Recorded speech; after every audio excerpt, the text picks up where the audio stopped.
अस्सलामुअलैकुम dear viewers, उम्मीद है आप सब खैरियत से होंगे।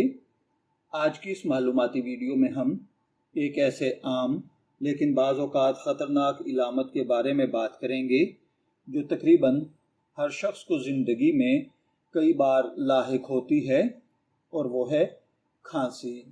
क्या आप जानते हैं कि खांसी एक जैसी नहीं होती? बाज़ औक़ात खांसी चंद दिन में खुद ही ख़त्म हो जाती है, जबकि बाज़ औक़ात खांसी ऐसी बीमारियों की निशानदही करती है जिन्हें नज़रअंदाज करना नुकसानदेह साबित होता है। आज की वीडियो में हम जानेंगे खांसी क्या है, खांसी क्यों होती है, खांसी की मुख्तलिफ अक़साम, इसके नुकसानात और किन इलामात पर फौरी डॉक्टर से रुजू करना चाहिए, और आखिर में कुरान और सुन्नत की रोशनी में इसका इलाज और दुआएं भी अर्ज़ करेंगे। लिहाजा वीडियो को आखिर तक ज़रूर देखिएगा। खांसी दरअसल जिस्म का एक कुदरती दिफाई निज़ाम है। जब हमारे गले, सांस की नाली या फेफड़ों में गर्द, धुआं, जरासीम या बलगम जमा होता है तो जिस्म इन्हें बाहर निकालने के लिए खांसी पैदा करता है। इसलिए हर खांसी बीमारी नहीं होती, लेकिन मुसलसल खांसी किसी बीमारी की इलामत ज़रूर हो सकती है। इसकी कुछ अहम वजूहात हैं, जिनमें वायरल इन्फेक्शन, एलर्जी, दमा, सिगरेट नोशी, आलूदगी, मैदे की तेज़ाबियत, नमूनिया, टीबी, कोविड शामिल हैं। इसकी कुछ अक़साम भी हैं, जैसा कि खुश्क खांसी, इसमें बलगम नहीं निकलता, बलगमी खांसी, इसमें बलगम खारिज होता है, एलर्जी वाली खांसी, ये मखसूस मौसम या चीज़ों के सामने आने से शुरू होती है। इसी तरह दायमी खांसी जो 8 हफ्तों से ज़्यादा बरकरार रहे। अब बात कर लेते हैं इसकी नुकसानात की। अगर बर वक्त इलाज न किया जाए तो गले में शदीद सोजश पैदा हो सकती है, सीने में दर्द, नींद का ख़राब होना, कमज़ोरी, सांस लेने में दुश्वारी, फेफड़ों की इन्फेक्शन का ख़तरा, बच्चों और बुज़ुर्गों में पेचीदगियों का पैदा हो जाना है।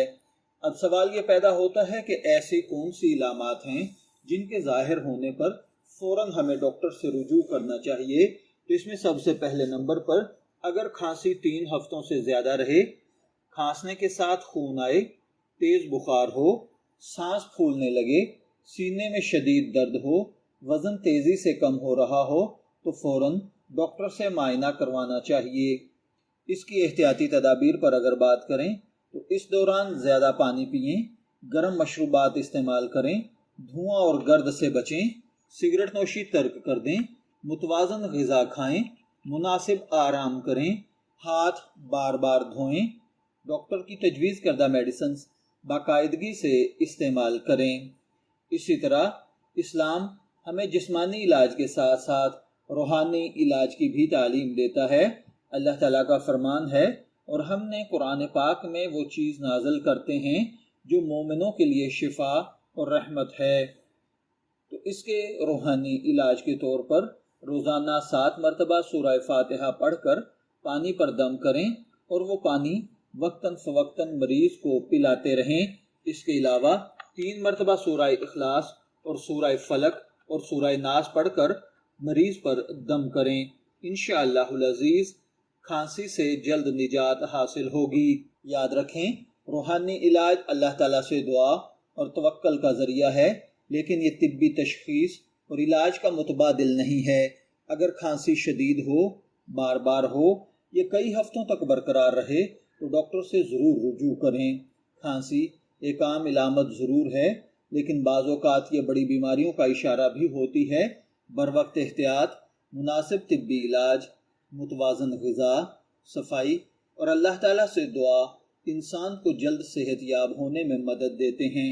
अगर आपको ये मालूमात मुफीद लगी हों तो वीडियो को लाइक करें, अपने दोस्तों और अहले खाना के साथ शेयर करें, और हमारे चैनल को सब्सक्राइब करना ना भूलें, ताकि सेहत, इस्लामी मालूमात, रूहानी इलाज और मुफीद मौज़ूआत पर आने वाली हमारी नई वीडियोज़ सबसे पहले आप तक पहुँच सकें। अल्लाह ताला हम सब को कामिल सेहत, आफ़ियत और अपनी हिफाजत में रखे।